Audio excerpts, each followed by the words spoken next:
नमस्कार, मैं धीरज आप सभी का धीरज पांडे मैथमेटिक्स के इस ऑनलाइन प्लेटफॉर्म पर बहुत बहुत स्वागत करता हूँ। प्रिय विद्यार्थियों, जैसा कि आप सभी को यह पता होना चाहिए कि हम लोग 11th क्लास की फिजिक्स का एक बहुत महत्वपूर्ण चैप्टर गति का नियम और घर्षण, law of motion and friction का एक वीडियो यूट्यूब पर अपलोड कर चुके हैं। आप उसे जरूर जाके देखिए। वहाँ पे निश्चित रूप से बेसिक फंडामेंटल वहाँ पे बताया गया है।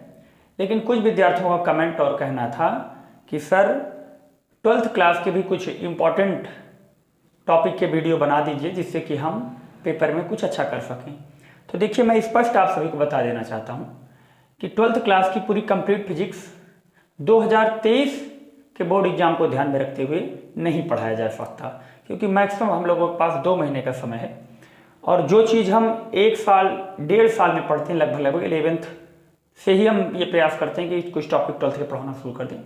तो जो चीज़ें 1 साल में हम पढ़ सकते हैं उसको 2 महीने में बिल्कुल मैं स्पष्ट बता दूं कि नहीं पढ़ाया जा सकता और ना ही पढ़ा जा सकता है।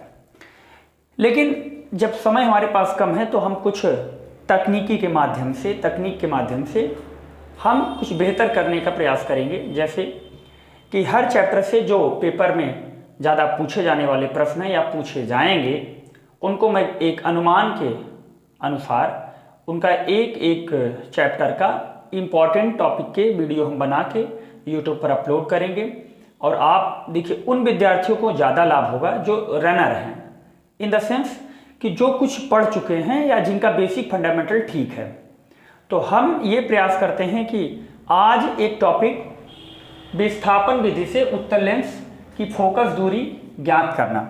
देखिए यार, मैं बार बार आपको बता रहा हूँ कि ये वीडियो उन लोगों के लिए ज़्यादा लाभदायक है जो चीज़ों को कुछ पढ़ चुके हैं या कुछ जानते हैं या हाई स्कूल में कुछ पढ़े हैं कि उत्तल लेंस क्या होता है, अवतल लेंस क्या होता है, उत्तल दर्पण क्या होता है, अवतल दर्पण क्या होता है। अगर ये सारी चीज़ें जानते हैं, फोकस दूरी क्या है, तो जनरली ये वीडियो उनके लिए कोई कठिन नहीं है समझना। आप साधारण तरीके से समझ सकते हैं। और मैं ये भी आपको बता रहा हूँ कि ये सारे टॉपिक बोर्ड एग्जाम के लिए बहुत सफिशिएंट टॉपिक हैं, बहुत इंपॉर्टेंट टॉपिक हैं। इन्हें आप देखेंगे तो निश्चित रूप से आप पेपर में अच्छा करेंगे। चलिए, समय न जाया करते हुए ज़्यादा हम लोग सीधे टॉपिक पर आते हैं। तो ये टॉपिक का नाम है विस्थापन विधि से उत्तल लेंस की फोकस दूरी ज्ञात करा। आप सभी को पता होना चाहिए कि फोकस दूरी दर्पण में भी होती है और लेंस में भी होती है। तो हम ये समझते हैं कि ये ऑप्टिक्स प्रकाशिकी का एक बहुत महत्वपूर्ण चैप्टर है।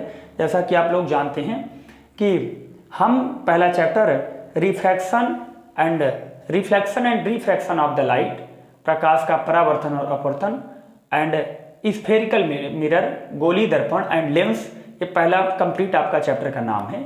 उसी में एक बहुत इंपॉर्टेंट टॉपिक है पॉइंट ऑफ व्यू, आपके बोर्ड एग्जाम के पॉइंट ऑफ व्यू से। तो विस्थापन विधि से उत्तल लेंस की फोकस दूरी कैसे ज्ञात करते हैं। तो देखो यार, ये एक हमारा कन्वेक्स है, उत्तल लेंस है।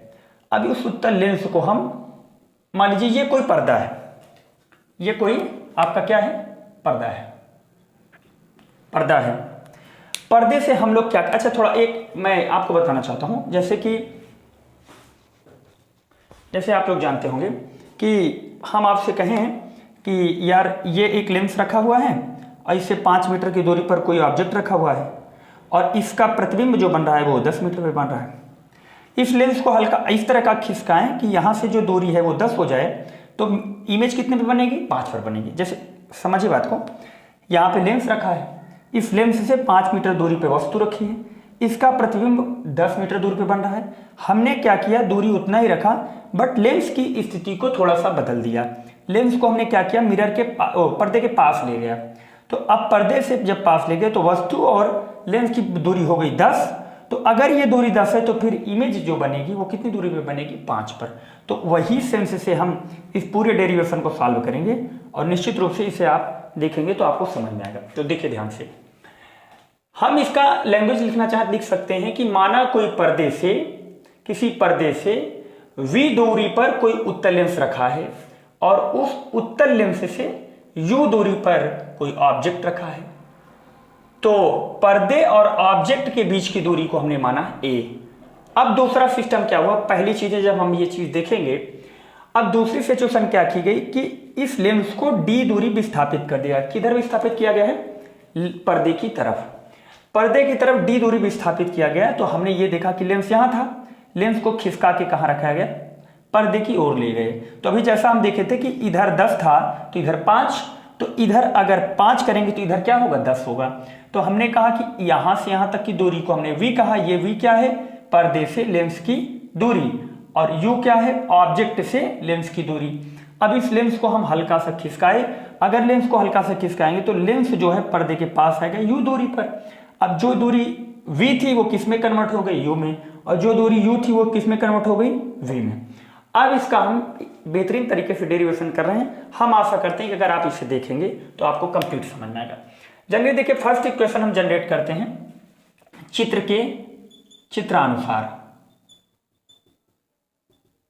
चित्रानुसार क्या बनेगा, u, v और u। देखिए v है और ये u है, यहां से यहां तक कितना है v, और यहां से यहां तक कितना है u, और पूरा कितना है a। तो जनरली हम ऐसा बोल सकते हैं कि मेरे प्यारे भाइयों v plus u is equal to a, समीकरण नंबर 1। कैसे, फिर से देखो, ये v है और ये u है, दोनों को आपस में अगर मिलाएंगे a के बराबर होगा, क्योंकि यहां से यहां तक लेंस की दूरी v है और यहां से यहां तक दूरी u है, तो पूरी दूरी क्या है, a है। तो हम बोल सकते हैं कि create the first equation will be v plus u is equal to a। अब दूसरा चीज देखो आप लोग, हम लोग ये देख रहे हैं कि इसे d दूरी पे स्थापित किया गया है। तो आप बोलो यहां से यहां तक v था, यहां से यहां तक u था, इसे d दूरी विस्थापित कर देंगे तो v में से u को घटा देंगे तो कितना आ जाएगा। ऐसे ऐसे देखो, यहां से तक v है, यहां से तक u है, इसे हल्का से खिसकाएंगे तो देखो यहां से यहां तक पहले भी था, अब इसको हल्का से खिसकाएंगे तो हो जाएगा v u प्लस क्या हो जाएगा, u plus d is equal to v। तो यहां से अगर हम इक्वेशन बनाना चाहें तो हम ऐसे बोल सकते हैं कि v minus u is equal to d, equation number first. अब इसे अगर हम सॉल्व करने का प्रयास करें तो समीकरण 1 और समीकरण 2 को, equation first plus equation second, अगर इसे जोड़ेंगे तो हम क्या निकलेगा यहां से निष्कर्ष, 2v बराबर, यहां से ये दोनों आपस में कटेंगे, 2v बराबर हो जाएगा a प्लस डी। यहां से सॉल्व आउट करेंगे तो a प्लस डी बाई 2 निकल के आएगा। इसे हम लोग मान लेते हैं इक्वेशन नंबर 3। आप इतना हम जनरली हम समझ सकते हैं कि आप समझ गए होंगे। अब हम बोल सकते हैं कि v का मान समीकरण 1 में रखने पर, समीकरण 1 में हम इसे रख रहे हैं। समीकरण 1 क्या है, v प्लस u बराबर a। तो यहां इसके स्थान पर रखेंगे तो a plus D by 2 plus u बराबर a। तो u बराबर यहां से हो जाएगा a minus a plus d upon 2। इसका मल्टीप्लाई करेंगे तो u बराबर 2a माइनस डी अपान 2। तो u बराबर यहां से हो जाएगा 2 में से a को माइनस करेंगे a माइनस डी बाई 2। इसे हम मानते हैं इक्वेशन नंबर 3। फोर्थ, v का मान a और d के टर्म में आया, a प्लस डी बाई 2, और u के a माइनस डी के टर्म में u का मान आया। अब हम जानते हैं कि we note that lens of focal lens, मतलब जो होता है आपका बोल सकते हैं कि लेंस से संबंधित जो फोकस दूरी होती है वो होती है 1 upon f is equal to 1 upon v minus 1 by u. अब यहां पे अगर उठा के रखेंगे तो 1 अपान एफ बराबर 1 upon, put the value of v का मान कितना है a प्लस डी बाई 2, और माइनस 1 अपान u का मान कितना है, देखो इसे किस में रखेंगे, माइनस में रखेंगे, तो minus a minus D by 2। क्यों माइनस में रखेंगे, हम बार बार बता रहे हैं, ये हम समझ के वीडियो बना रहे हैं कि उन विद्यार्थियों के लिए ज्यादा लाभदायक है जो कुछ जानते हैं। हमें पता है कि जो वस्तु की स्थिति होती है लेंस से वो हमेशा निगेटिव ली जाती है। तो अगर यहां से इसे सॉल्व करेंगे तो 1 by f is equal to 2 ऊपर जाएगा और ये हो जाएगा a प्लस डी, और माइनस माइनस से प्लस हो जाएगा, 2 ऊपर जाएगा a माइनस डी। तो 1 upon f is equal to, अगर हम एलसीएम लेंगे तो ये दोनों का एलसीएम होगा a प्लस डी और a माइनस डी। इससे ये कैंसिल होगा, 2 का गुणा a में करेंगे 2a माइनस 2d प्लस इसका गुणा हाँ ये इससे कैंसिल होगा, इसका गुणा इसमें करेंगे 2a माइनस 2d से 2d कैंसिल हो जाएगा। अब इसे थोड़ा सा हम ऊपर सॉल्व करते हैं तो यहाँ से निकल के आएगा 1/f is equal to 2 to 4a upon यहाँ से हो जाएगा a square minus d square. तो हमें फोकस दूरी चाहिए तो फोकस दूरी इज इक्वल टू हो जाएगा a square minus d square upon 4a। हम आशा करते हैं कि आप विस्थापन विधि से उत्तल लेंस की फोकस दूरी को आप अच्छे तरीके से समझ गए होंगे। f is equal to a square minus d square upon 4a। Copy कर सकते हैं इसे।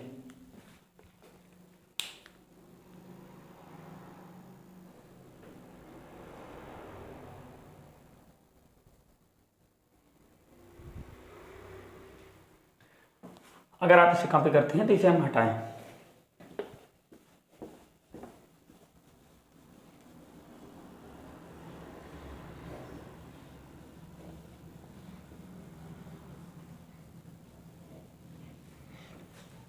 अब इसमें देखिए छोटा सा एक टॉपिक समझते हैं। तो फोकस दूरी निकल गया है f is equal to a square minus d square upon 4a।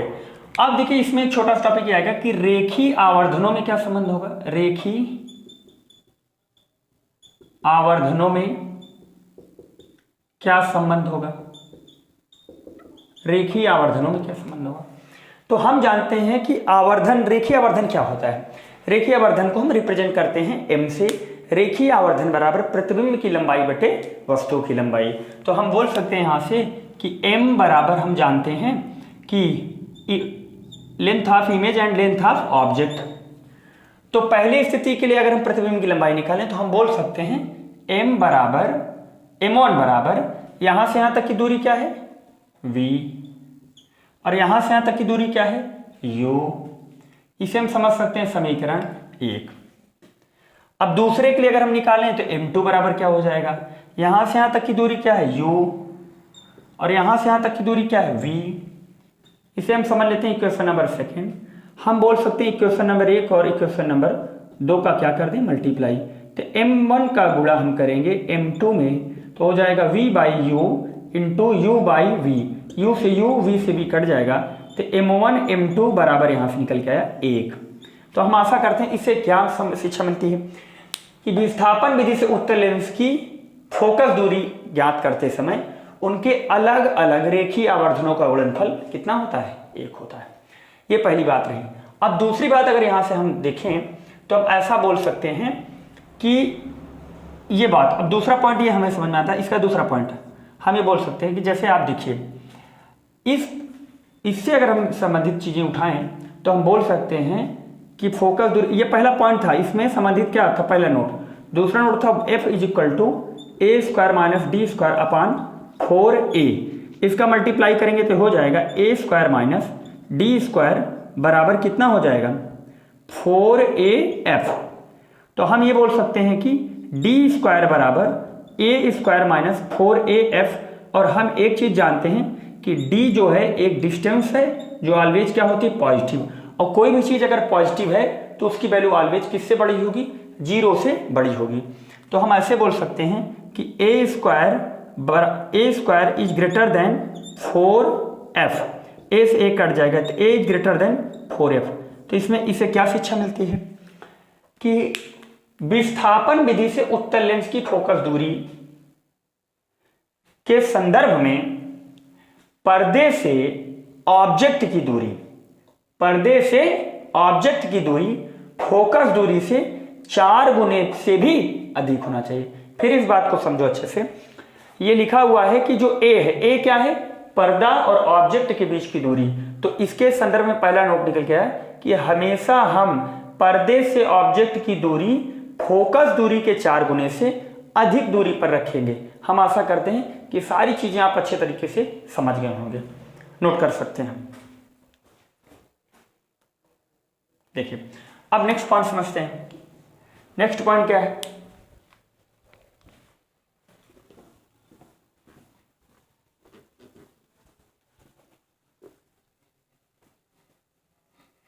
अब इस पर हम एक न्यूमेरिकल करते हैं।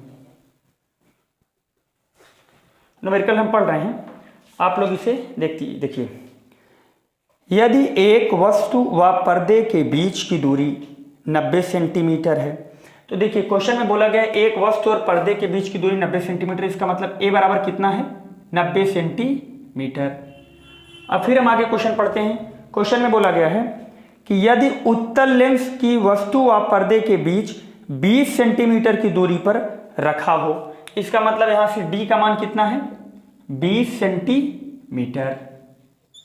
अब क्वेश्चन में आपसे क्या पूछ रहा है, दूरी पर दो भिन्न भिन्न स्थितियों पर रखा है और बोला गया तो वस्तु का प्रतिबिंब पर्दे पर प्राप्त होता है। उत्तल लेंस की फोकस दूरी ज्ञात कीजिए। उत्तल लेंस की फोकस दूरी अभी हम लोग एफ बराबर डेरिवेशन किए a square minus d square upon 4a। तो हम जानते हैं एफ बराबर ए स्क्वायर मतलब 90 का स्क्वायर माइनस डी स्क्वायर, इसका मतलब 20 का स्क्वायर अपान 4a। ए का मान कितना है 90। अगर इसे हम सॉल्व करना चाहें तो एफ बराबर हो जाएगा ए स्क्वायर माइनस बी स्क्वायर लगाइए 90 और 20 110 गुणे 90 में से 20 जाएगा 70 बटे कितना हो जाएगा 4 गुणे 90, 0 से 0 कट जाएगा और इसे 2 दूना 4, ये हो जाएगा 55। इसे गुणा करेंगे 7 पचे 35, 7 पचे 35, 3 38 बटे 18। तो एफ बराबर हो जाएगा 18 दूनी 36, कितना बचा 2, 25 हो गया 18 एकम 18, 21.3 सेंटीमीटर आप नोट कर सकते हैं। देखिए यार फिर से बता रहे हैं कि चीज़ों को पूरा कंप्लीट 2 महीने में नहीं पढ़ा जा सकता। अगर आप धीरे धीरे चीज़ों को हर चैप्टर से रिलेटेड टॉपिक में यूट्यूब पर जरूर पढ़ाऊंगा।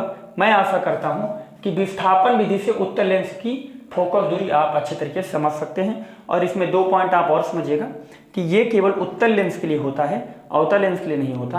उत्तल लेंस के लिए, और दूसरी चीज कि जो आपका ऑब्जेक्ट है वो पर्दे से फोकस दूरी के 4 गुने से ज्यादा दूरी होना चाहिए। और दूसरी चीज ये उत्तल लेंस के वास्तविक प्रतिबिंब के लिए होता है, आभासी प्रतिबिंब के लिए नहीं होता। मैं आशा करता हूँ कि ये वीडियो आपको अच्छा लगा होगा। आपको अगर अच्छा लगता है तो लाइक करिए, शेयर करिए और चैनल पे नए हैं तो जरूर सब्सक्राइब करिए। ओके, धन्यवाद।